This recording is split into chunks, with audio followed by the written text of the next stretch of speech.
That's why his former teammate LaDainian Tomlinson, LT telling NFL Network he thinks the Chargers are in rebuilding mode and should consider trading him. Rivers turns 35 in December. So if the Chargers were to trade Rivers, what team should be first in line, Will? The Denver Broncos, the team we just got done talking about. And to me, this is a no-brainer for the Broncos. They offer, here's the hypothetical I offer you. They give the Chargers their choice of Trevor Siemian or Paxton Lynch and a second-round pick. I think that's the market set by the Sam Bradford trade.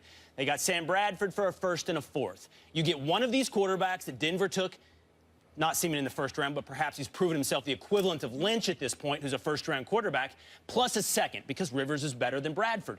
And this is the deal. Denver's trading from strength. They're trading from surplus. They don't need two prospects. Both guys can't be on the field. In fact, they diminish each other's value. You got to get rid of them while they have their highest potential value, which is now. Couple that with your window. In the NFL, you've got a 3 to 4 year window, and you cannot sell me on the fact that Phillip Rivers right now in that 3 to 4 year window exponentially increases the Broncos' ability to win the Super Bowl. Right, which is why they should have done this in the offseason. Absolutely right, Phillip Rivers on the Broncos. In fact, last year we were talking about this on Sports Nation.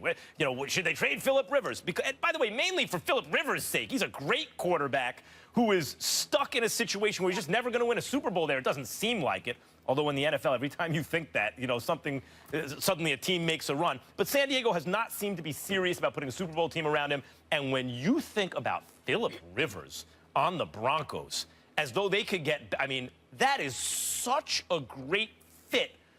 But we're in the middle of a season. So what you're talking about, 3 to 4 year window, the assumption is Rivers will play well till he's 40. He might. But he's 34 now, so 38. No, he's 36 now. Oh, Rivers? How old is Phillip Rivers right now? Rivers is going to be 35 in December. Okay, so 34. Okay, so yeah, he might have a 3 or 4 year window, or maybe even a little longer. The point is, the Broncos are defending a Super Bowl championship. This guy doesn't know the offense, hasn't played there, and now you're bringing him in half or a third of the way through the season where they're undefeated. The time to do this was the off season. Now, I don't know if you pull the trigger now all the way, well, the season's underway, or maybe this upcoming off season. I don't know, you do it now. Stephen, now your thoughts?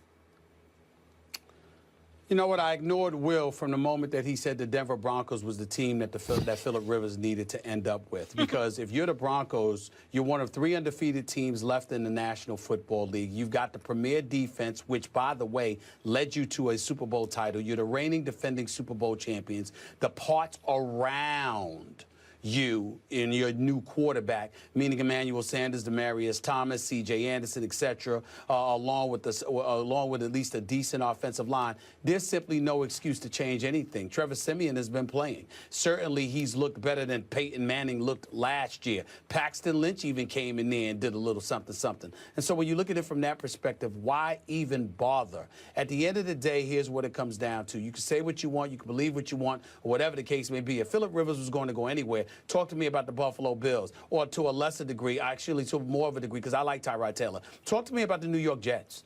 Talk to me about Phillip Rivers being in a New York Jets uniform. The Rams. Having Brandon Marshall to throw the football to. I mean, I'm thinking Phillip Rivers to San Diego. You could talk about the Rams. That would be another option. But I definitely think the New York Jets, if you want to legitimately compete for a Super Bowl with their ability to get at the passer, if you've got a quarterback experienced enough to refrain from making mistakes and get receivers the ball and make the offense more prolific, it might not put as much pressure on the defense, and they could be formidable. And we can see where it goes from there. That's where I would think about it. Yeah, but the reason it happens for the Broncos is because they're the ones to equip to answer both of your questions. I appreciate you ignored me because then you missed all of the wonderful arguments I did to back up that I forwarded to back up my position. It's this. Max, here's why you make the trade now. Because the Chargers would be more willing to do it now, seeing that they're in rebuilding mode. In the offseason, they didn't have that reality. They didn't know that reality. Now they do. So the Chargers they know that reality in this upcoming perhaps going forward. Right. But also on the Broncos side, the reason to do it now is because how is this a lose proposition for the Broncos? If Phillip Rivers can't come in and learn the offense, well, you've still got Trevor Siemian or Paxton Lynch, whichever quarterback wasn't traded away. So you could continue theoretically this continuity with the upside of, a top 10 quarterback in the NFL, an all-time top 8 quarterback career-wise in the numbers.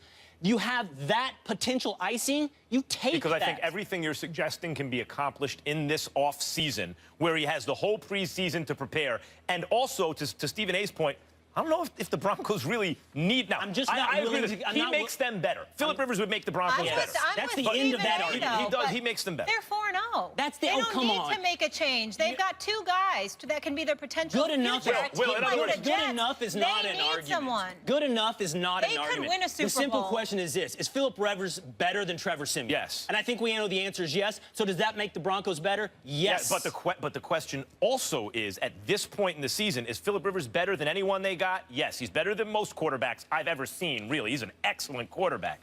But are they good enough right now without him?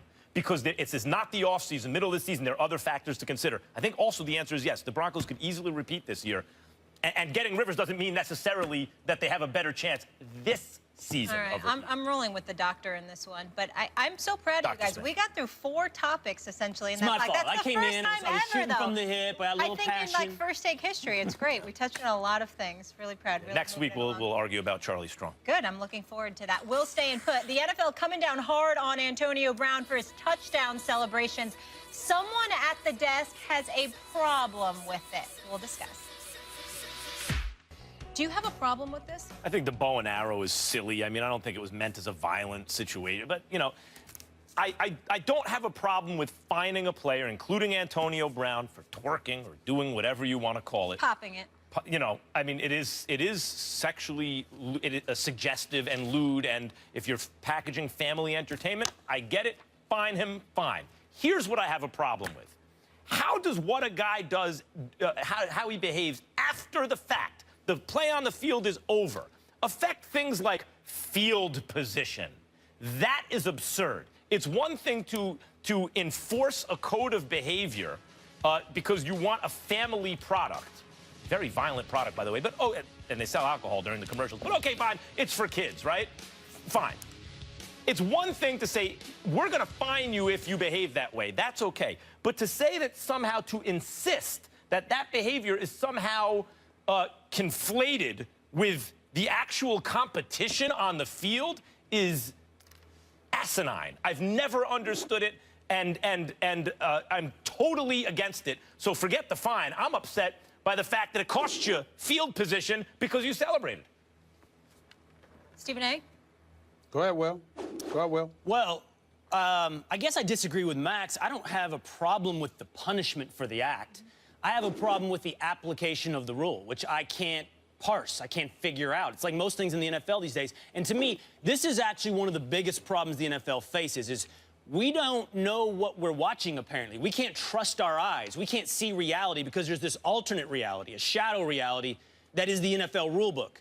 And to know what a catch is, or a fumble, or who recovered a fumble, or what's too much celebration, you got to sort of consult the oracles. And they throw chicken bones and look into the instant replay booth, and they come out with some arbitrary decision that's never consistent. And that's a problem for the NFL because it convinces us that it allows us to consider that it's unfair, that it's rigged. It allows us to go, wait, why is that not a catch? It was a catch in the game last week. It was a catch earlier in the game. I don't understand what's going on here. That's the biggest problem. And so this arbitrary enforcement, because we don't know what's violent, what's sexually subjective, what the definition of a catch is, that's a real problem for the NFL. And honestly, I don't know how they nail it down. I mean, how do you technically nail down what's sexually suggestive? Sexually suggestive. I do have to say. Okay, but I where's think the both line? of those were. I'm just saying. You can't trust the eyes point really quickly is a very good point because I also have a beef there, but it's not so much in terms of the application of the rules. It's like your team scores, but am I allowed to be happy? Oh, they're reviewing a scoring play. I don't know. Did it count? Did it not count? You can't ever feel the emotion in the moment that you can be confident is a permanent emotion, that you're allowed to feel that way because they apply all these rules in ways that are like Byzantine and hard to understand. Stephen A.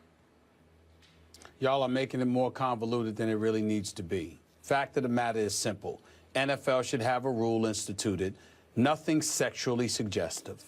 That's it. Period. If it's not sexually suggestive, because obviously kids are watching, what's the problem? Why is Josh Norman being fined? I understand the Antonio Brown fine. Do I think it deserved to be for $25,000? No. But I understand the fine because you don't want something sexually suggestive. But how in God's name is Josh Norman getting a fine for that? For what? It falls under violence. violence. Here is the hypocrisy in it all. Look at the Redskins. Look at, you got the whole Native American issue, which Max has spoken eloquently about on many, many occasions, okay? And, you think about the bow and arrow and all of this other stuff. He being a member of the Washington Redskins, that may very well have been the reason that he did it. I don't see them looking to change the name. I don't see them looking to do anything about that.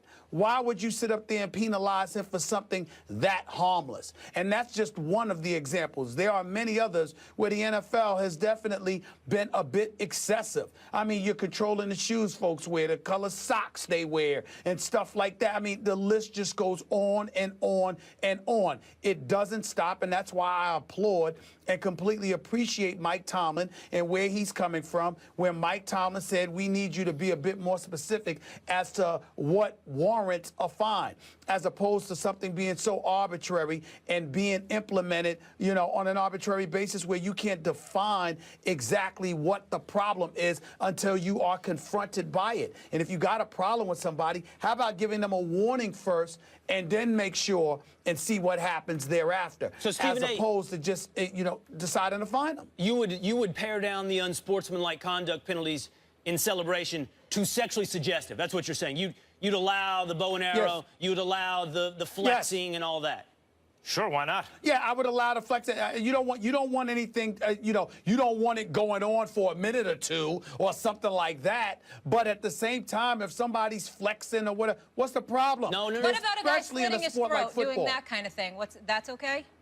Well, again, okay, fine. Something sexually suggestive Or violent. That's Okay, a but bow here's and the arrow. problem. So here's the Bow and problem. arrow I'm can with hurt Stephen A. someone. I'm with Stephen A. The way to fix your problems is to pare down your rule book. It's like the federal criminal code. Nobody can get their hands around it, and there's laws that contradict each other. They literally don't know how many things are against the law at the federal level at this point. We don't know what's going on in the NFL.